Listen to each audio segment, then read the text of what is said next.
বাহ, চমৎকার। তুই যে এত ভালো গান গাস তা আমি জানতাম না। এই জন্য তুই লুকিয়ে লুকিয়ে আমার গান শুনি কেন? আমি শুধু তোর গান শুনিনি রানী, আমি দেখছি তোকে আনন্দে উচ্ছ্বাসে মাতোয়ারা হতে, আর দেখছি তোর এই দু চোখে ঝরে পড়া সীমাহীন খুশি রোশনার। কি পাগলের মতো বলছিস? পাগলের মতো নয় রে রানী, আমার যা মনে হয়েছে আমি তাই বলেছি। তোর কি মনে হয়েছে শুনি? এই গান তুই নিজের জন্য গাছ, তোর মনের মানুষকে উদ্দেশ্য করে এই গান তুই একদম ঠিক বলেছিস।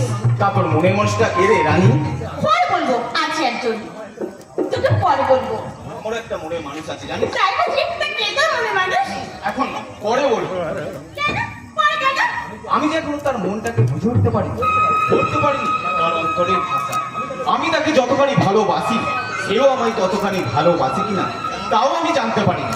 আর যেদিন জানতে পারবো সেদিন আমি বলার আগেই তো বুঝতে পারি কি আমার মনের মানুষ আর কাকে আমি ভালোবাসি।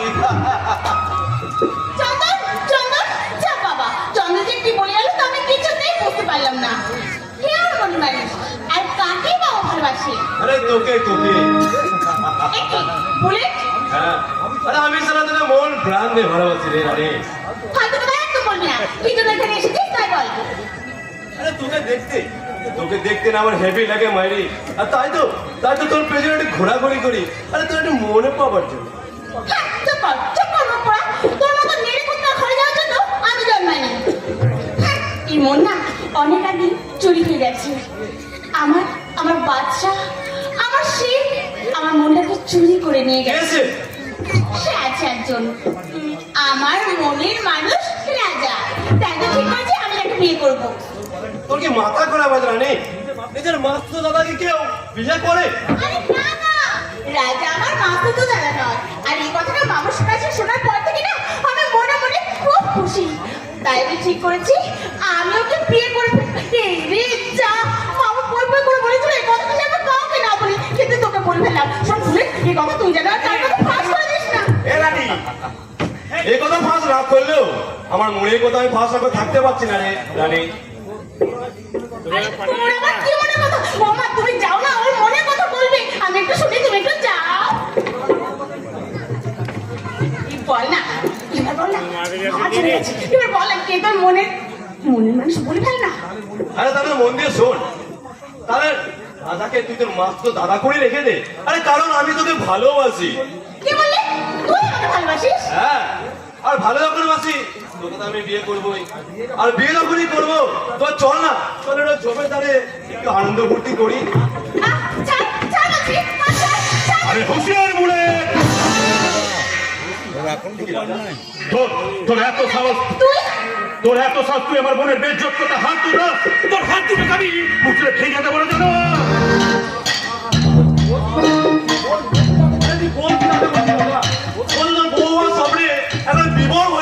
খবরদার বলে আমার ভাই বোনের সম্পর্কের মাঝে একটা যদি তুই নোংরা কথা বলে তাহলে কিন্তু তোর মুখটাকে আমি ভেঙে দেবো। আমাকে চুপ করার আগে তুই ভালো করে রানীকে জিজ্ঞেস কর। রানী তখন বললো তোরা নাকি মাত্র তো ভাই বোন নস, তোরা নাকি ভালোবেসে বিয়ে করবি। এ কথা আমি সারা গায়ে বলে দেবো, বলে বুঝবি আমি কি জিনিস। তোর চলে যাবি সারা চলি। এই, তোর থেকে আমি পেরেছিলাম না বলে। রানী বুলেকে সব কি বলে গেল আমরা নাকি মাস্ত তো ভাই বোন নয়? হ্যাঁ না, মানে তোকে তো আমি হঠাৎ থেকে একেবারে চমকে গেছি। তুই হঠাৎ করে এখানে চলে এলি যে? কথা ধরাবি না, আগে আমার প্রশ্নের উত্তরটা দে। ভগবান বোধহয় সুযোগ দিয়েছি। এই সুযোগে আমার মনের কথাটা আমি তো বলেই ফেলি। কি হলো, চুপ করে আছিস কেন? আমার প্রশ্নের উত্তর দে। হ্যাঁ, না না, আমি চুপ করে থাকবো না। তোর আমার আসল পরিচয়টা আমি এবার ফাঁস করে দেবো। আসল পরিচয় মানে? একদিন এক বিশেষ মুহূর্তে মামা আমায় বলেছে। রানী, রানী তার কাছে তুই কি বলছিস? চুপ কর বলছি। কেন গো বাবু, কোন কথা তুমি আমার কাছ থেকে গোপন রাখতে চাইছো? সব কথা সবসময় শুনতে নেই।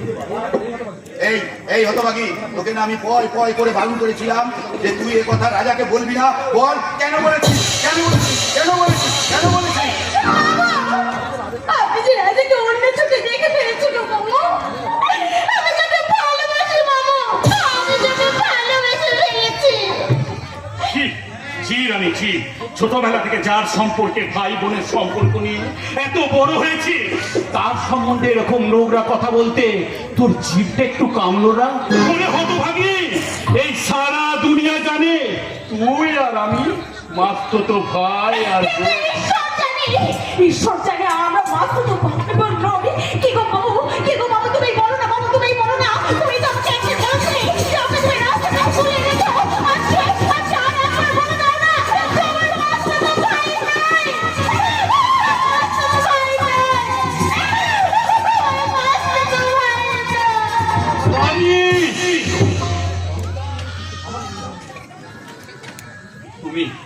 তুমি আমাকে রাস্তা থেকে খুঁজে এনেছো।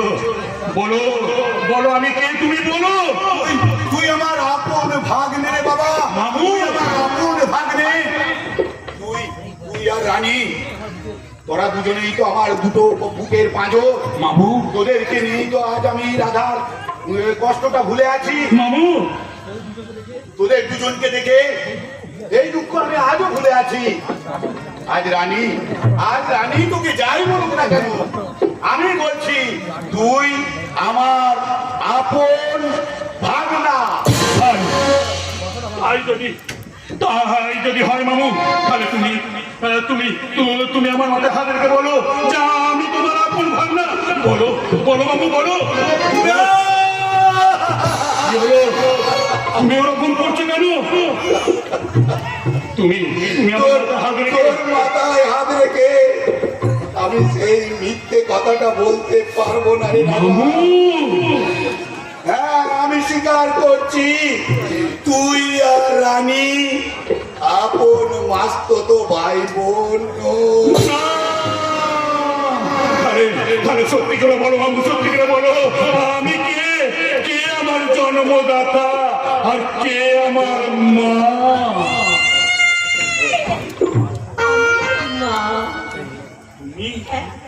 তুমি আমার মা? আমি তোর গল্প জানি না। তাহলে ছোটবেলা থেকে কেন তুমি মাসির পরিচয় দিয়ে আমার কাছ থেকে তুমি দূরে সরে থেকেছো? কেন মা ডাকের অমৃত সুধা তুমি আমাকে পান করতে দাওনি? বলো কেন? খোকা, আমাদের আসল পরিচয় জানলে সত্য যে আমার ছিল না রে খোকা। তোকে যে আমি কুমারী অবস্থায় জন্ম দিয়ে ফেলেছিলাম। না! কি বললে তুমি আমাকে কুমারী অবস্থায় জন্ম দিয়েছে? তারপর আমি তোমার জারদ বেদম নিজের সন্তানকে সন্তান বলে পরিচয় দিতে যদি তোমার এতই লজ্জা, তাহলে আমাকে জন্ম দিয়েছিলে কেন? আর যদিও আমার জন্ম দিয়েছিলে কেন তখন আমাকে গলা টিপে শুনি খুন করনি কেন? আমাদের ক্ষমা করে দে বাবা, ক্ষমা করে দে। তুমি আমার কাছে ক্ষমা পেলেও এই সারা দুনিয়া যে আমাকে ক্ষমা করবে না মা। যতই আমি আলোর দিকে যেতে চাই না কেন, সবাই আমাকে জারদ বেজম্মা বলে ছুঁড়ে ফেলে দেবে নরকের অন্ধকারে। আমার সব আশা, সব আকাঙ্ক্ষা একেবারে শেষ হয়ে গেল। কিচ্ছু শেষ হয়ে যায়নি রে রাজা। তোর মুখের দিকে তাকিয়ে তোর মা আজও বেঁচে আছে। তুই তোর মায়ের সম্মানটা রাখবি না, তুই তোর জন্মের কৈফিয়ত চাইবি না। জন্মের কৈফিয়ত বলো কি আমার বাবা, কি আমার জন্মদাতা? সাংবাদিক সত্যতম সরকার। তোর জন্মের আগে সেই বিদেশে যাচ্ছে বলে সেই যে চলে গেল। কিন্তু তার বাড়ি কোথায় মা? আমি জানি না খোকা, আমি কিচ্ছু জানি না। তবে সে যাওয়ার আগে না আমাকে একটা ভালোবাসার স্বীকৃতি উপহার দিয়ে গেছে। ভালোবাসার স্বীকৃতি? হ্যাঁ খোকা, তোর গলায় যে হাতটা আছে ওটাই আমার ভালোবাসার স্বীকৃতি। আর এই হাড়ের ভেতরে যে লকেটটা আছে সেই লকেটে ওদের কুলদেবতার ছবি আছে। আর সেই কুলদেবতার ছবি তোকে প্রমাণ করে দেবে তুই ওদের বংশধর। তুমি কোনো চিন্তা করো না মা, তুমি কোনো চিন্তা করো না। ওই হার দিয়ে আমি প্রমাণ করে দেব। কি হাতটা তোমার গলায় ছিল, হাতটা গেল কোথায়? হারিয়ে ফেললি বাবা। এখন তুই প্রমাণ করবি তাই তো কালকে ওই পুলিশ অফিসার আমার হাত থেকে চুরি করে নিয়ে চলে গেছে। খোকা না মা না, তুমি কোনো চিন্তা করো না। আগে আগে আমি ওই সোনার হাতটার খোঁজ করবো, তারপর জন্ম পরিচয়। আমি আদায় করতে চললাম না আমার জন্ম পরিচয়, সবার আগে আদায় করবো জন্ম পরিচয়। তাই আমি চললাম না, এই সঙ্গে আদায় করতে চললাম।